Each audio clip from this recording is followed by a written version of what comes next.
হঠাৎ করে না মানে আমার কাকের ঘর থেকে কিরকম জানো না, ওই যে গোগরানো মানে ধরেন কান্নার শব্দের মতো আহ আহ কিরকম যেন এরকম একটা শব্দ হইতেছে। তো আমি ভাবলাম যে আমার চাচা তো মারা গেছে, কাকা তো অনেকদিন হয়েছে মারা গেছে, তো কাকের কি কিছু একটা হইলো নাকি, খালি ঘর কোনো অসুস্থ হলো নাকি, আমি না এরকম একটা কিছু ভাবছি।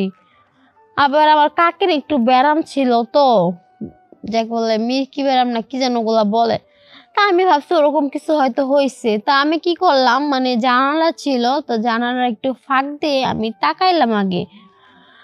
তো তাকানোর পর আমি যে দৃশ্য দেখছি তা বলার মতো না, আমি থতভম্ব ভম্ব হয়ে গেছি। দেখলাম কি, আর কেউ না, আমার হাজবেন্ড আমার কাকের সাথে যৌন মিলনে লিপ্ত আছে। তো এগুলো দেখে মানে কি বলবো, সেদিন হচ্ছে আমি মুখ চেপে মানে এরকম ভাবে কান্না আসতেছে, মানে মনে হইতেছে আমি হাউমাউ করে কান্না করব, আমার কান্না করলে হয়তো আমার মনেরটা জুড়াবে, ঠান্ডা হবে।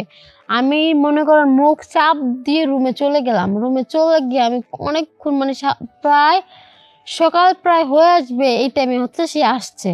আমি সারা রাত ঘুমাই নেই, মানে আমার চোখ টোক সব ফুলে গেছে।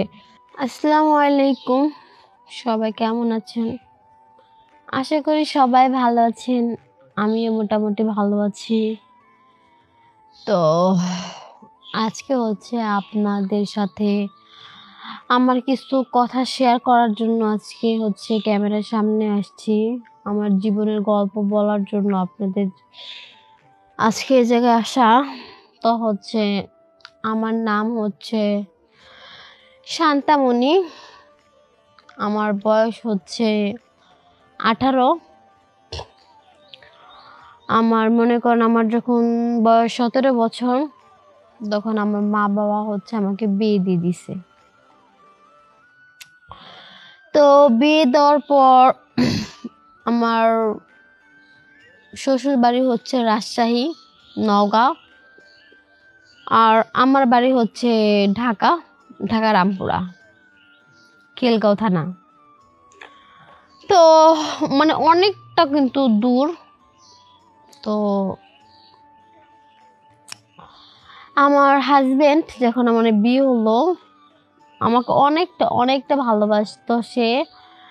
তো মনে করেন যে মানুষ বলে না, বিয়ের 4-5 দিন মানে পরে, 1 সপ্তাহ পরে হচ্ছে আমি আমাদের বাড়িতে গেলাম। তো আমাদের বাড়িতে যাওয়ার পর মানে আমার আব্বু আম্মু তারা নিতে আসছে, যে নতুন নতুন বিয়ে হয়েছে, জামাই সবাই মেয়ে নিয়ে যাবে সে, আম্মু আব্বু। তো আমাদেরকে নিয়ে আসলো আমাদের ঢাকা বাড়িতে, আমরা চলে আসলাম। তো আসার পরে হচ্ছে মনে করেন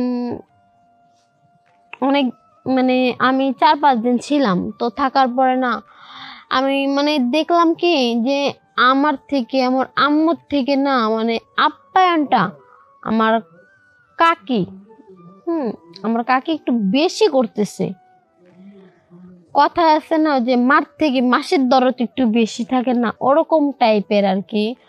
তো আমার মা থেকে মানে এরকম বেশি দেখাইতেছে যে সে আমার মা কিছুই না, সেই সব কিছু তারই মেয়ের জামাই, মানে কি বলবো, এক কথায় মানে সব।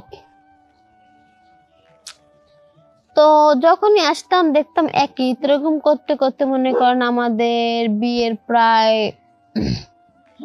1 বছর হয়ে গেছে। এখন আমার বয়স 18+। তো তখন হচ্ছে আমার মানে আমি একটু অসুস্থ হয়ে পড়ি। তো অসুস্থ হওয়ার পর আমার হাজবেন্ড মানে বলতেছে কি, যে আমি একটু তাহলে আসো তোমাদের বাড়িতে যাই। আমি অসুস্থ, আমাকে ডক্টরের কাছে না নিয়ে বলতেছে তাহলে চলো তোমাদের বাড়িতে যাই।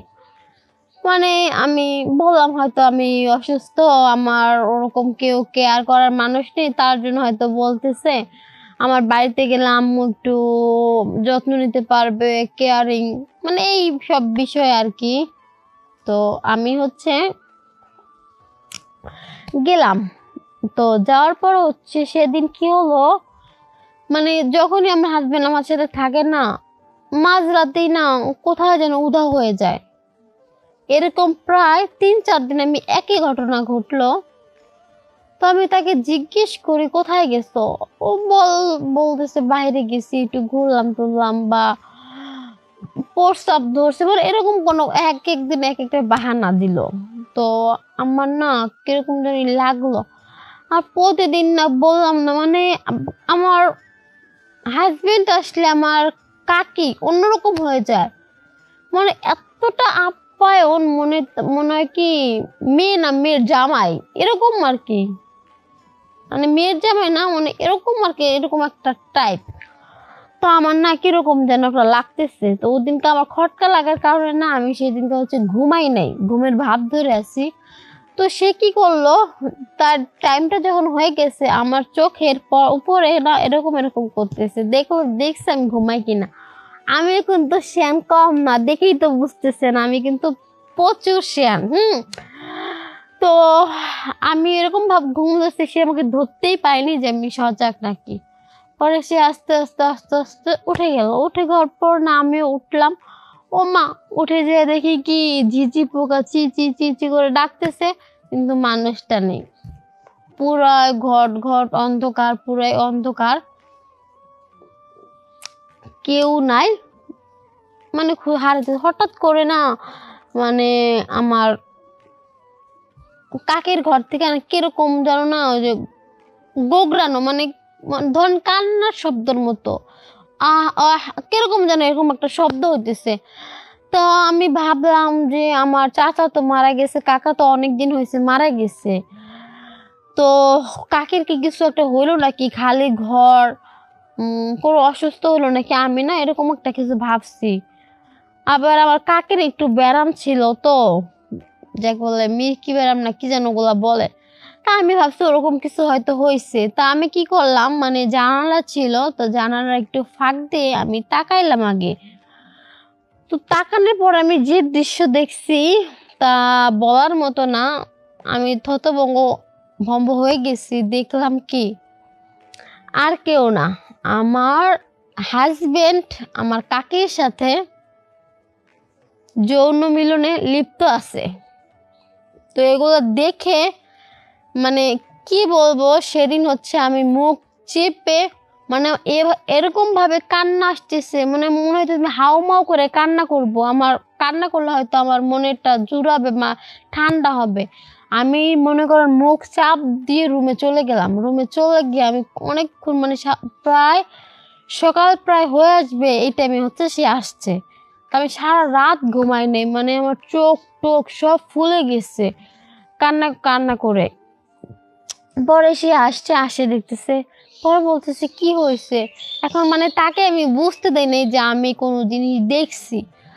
বললাম কি, মানে ভালো লাগতেছে না, তো মানে আমার কেমন জানি লাগতেছে, ঠান্ডা লাগছে, তো তাই হয়তো, আমি তো জানো আমি একটু অসুস্থ, তাই আর কি হয়তো নাক মুখ দিয়ে পানি পড়ছে, তো তাই এরকম লাগতেছে, কান্না করতেছি না। পরে বললো আচ্ছা। তো এরকম করতে করতে মনে করেন 2 মাস চলে গেছে। 2 মাস চলে যাওয়ার পর কি আর করার, কপাল মন্দ হলে আর কিছু করার নাই। কারণ হয়তো আমি ভাবছিলাম যে হয়তো আমি আজকে যদি বলে দিই কাউকে, তাহলে হয়তো আমার সংসারটা ভেঙে যাবে। কারণ আমি আমার হাজবেন্ডকে অনেকটা অনেকটা ভালোবাসি। তো আমি তাকে যে ছেড়ে থাকবো এটা আমি কখনো কল্পনা করতে পারি নাই। তার জন্য আমি কথাটা গোপন রাখছি, আজ পর্যন্ত কারোর সাথে শেয়ার পর্যন্ত করিনি। তো শেয়ার করিনি। একসময় কি হলো, সে আমার কাকিকে নিয়ে ভাইগে গেছে। আমার কাকিকেও পাওয়া যেতেছে না, আমার হাজবেন্ডকেও পাওয়া যেতেছে না। তো তখন আর কি আমি কথাটা আমার ফ্যামিলিকে, আরো গ্রামে যত লোক আছে সবাইকে বললাম। তো সবাই আমাকে একটা কথাই বললো যে আজকে নিজের ভুলে নিজে আজকে এরকমটা হয়েছে। তুমি যখন দেখছো তখন যদি তুমি সবাইকে বলতা, আমাদেরকে বলতা, তাহলে তো হয়তো আজকে এরকমটা হইতো না। আর তারা দ্বিতীয় সুযোগটা পাইতো না আজকে চলে যাওয়ার জন্য, তখন হয়তো ওখান থেকে কোনো ফয়সালা হতো। কিন্তু তুমি তো তখন কিছু বললা না, আজকে নিজের কপাল নিজে খাইলা। যদি আজকে বলতা তাহলে আজকে হয়তো এরকমটা হইতো না। তো সবাইকে একটা কথাই বলবো, সব বোনদেরকে উদ্দেশ্যে, আর অনেক এরকম কাকি আছেন, তো সব কাকিদেরই বলতেছি এরকম কোনো কাজ করেন না। কারণ নিজের মেয়ে যে কথা, ভাসুরের মেয়ে দেওরের মেয়ে কিন্তু একই কথা, ঠিক আছে? আপনারা কিন্তু যে নিজের মেয়ের সংসার এভাবে নষ্ট করে দিয়েন না।